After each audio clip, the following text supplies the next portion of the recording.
అంటే ఇద్దరు ప్రముఖ నాయకులు ఇలాగా విగ్రహాలు ఏర్పాటు చేశారు ఒకే ఊరిలో. గారు జగజ్జీవన్ గారు వీళ్ళిద్దరూ ఎన్ని అవమానాలు పడ్డారు తెలుసా మీకు? ఆ రోజుల్లో గుళ్ళో కూడా రావాలి అంత అవమానం చేశారు. అయినా పట్టుదలగా ఈ జాతి కోసం అవమానాలు పడి ఈరోజు మన భారత రాజ్యాంగం రాసినటువంటి వ్యక్తి ఇతను. ఆ రాజ్యాంగంతో మనం నడుస్తున్నాం కదా. అతనేం చెప్పారు, ఇద్దరేం చెప్పారు, అందరం కలిసి ఏ కులమైనా ఏ మతమైనా అందరం కలిసి మనుషులు మనం అందరం కలిసి పనిచేద్దామంటే ఇవాళ ఏమవుతుంది మన దేశంలో? వర్గాలు. భారతదేశం ఎలా నడుస్తుందంటే వీళ్ళిద్దరే కారణం. ఉన్నారు నెహ్రూ గారు, గాంధీ గారు, ఇటువంటి ఉన్నారు. వాళ్ళందరూ కూడా వీళ్ళ సిద్ధాంతాలను అనుసరించి నడిచారు. అటువంటి మహనీయులు కదా. అటువంటి మహనీయుల్ని ఒకే చోట ఒక ఊళ్ళో పెట్టినటువంటి పెద్దలకి మనస్ఫూర్తిగా ధన్యవాదాలు చెప్పాల్సిన అవసరం ఉంది. అతను ఏమన్నారంటే ఇద్దరు కూడా ఒకటే, మనుషులు వేరే సిద్ధాంతాలు ఒకటే.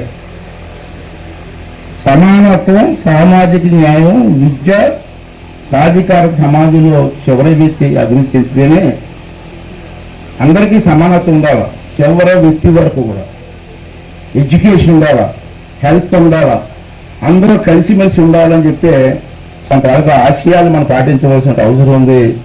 మరి ఈ కార్యక్రమం కలిసినటువంటి ఈ ముగ్గురికి కూడా నా ధన్యవాదాలు తెలుపుకుంటున్నానండి.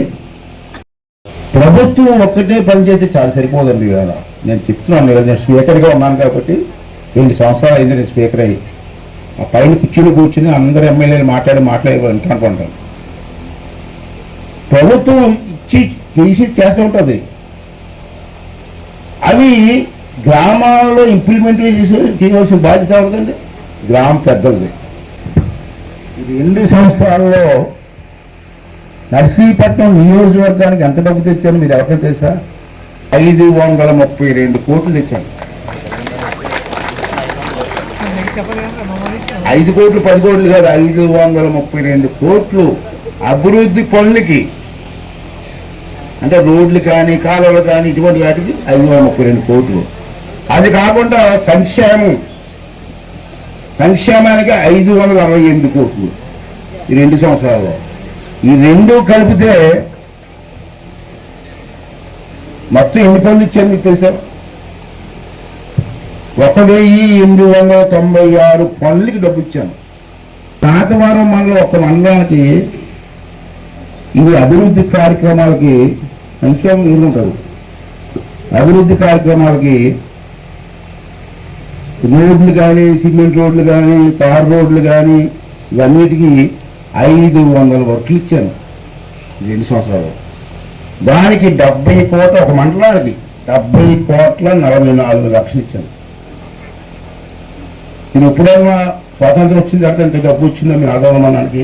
మళ్ళీ సంక్షేమం వేరు, ఇది అభివృద్ధి కార్యక్రమం చెప్తున్నాను. నర్సీపట్నం నియోజకవర్గంలో 50,000 ఎకరాలు సాగు అవుతుందండి.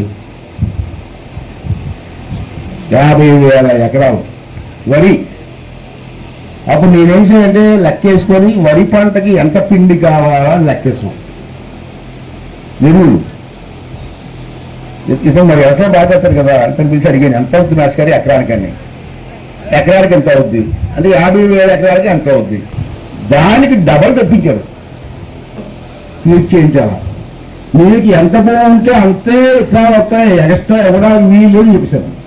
అంటే 16,000 ఎకరాలు సాగు అవుతున్నాం ఈ మండలంలో.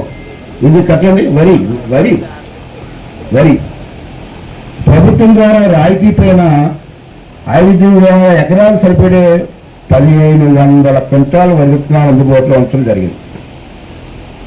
5,000 ద్వారా రాయితీ పైన 5,000 ఎకరాలకు సరిపడే 1,500 క్వింటాల్లో ఆల్రెడీ మీ మండలంలో రెడీగా పెట్టాం.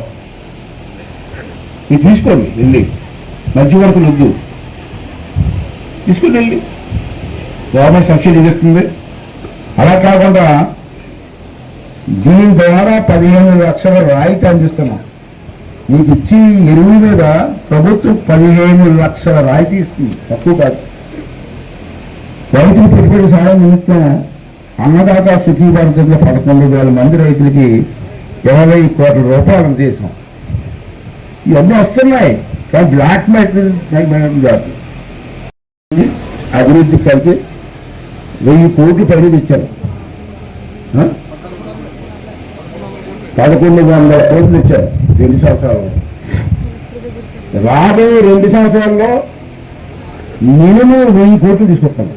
1000, అది నాది బాధ్యత. రాబోయే 2 సంవత్సరాలు అయిపోద్ది, ఇంకా ఆఖరి ఒక సంవత్సరం ఉంటుంది. దాంతో మీ అందరిగా సెలవు తీసుకుందాం అనుకుంటున్నాను. నిజంగా నా మనసులో మాట.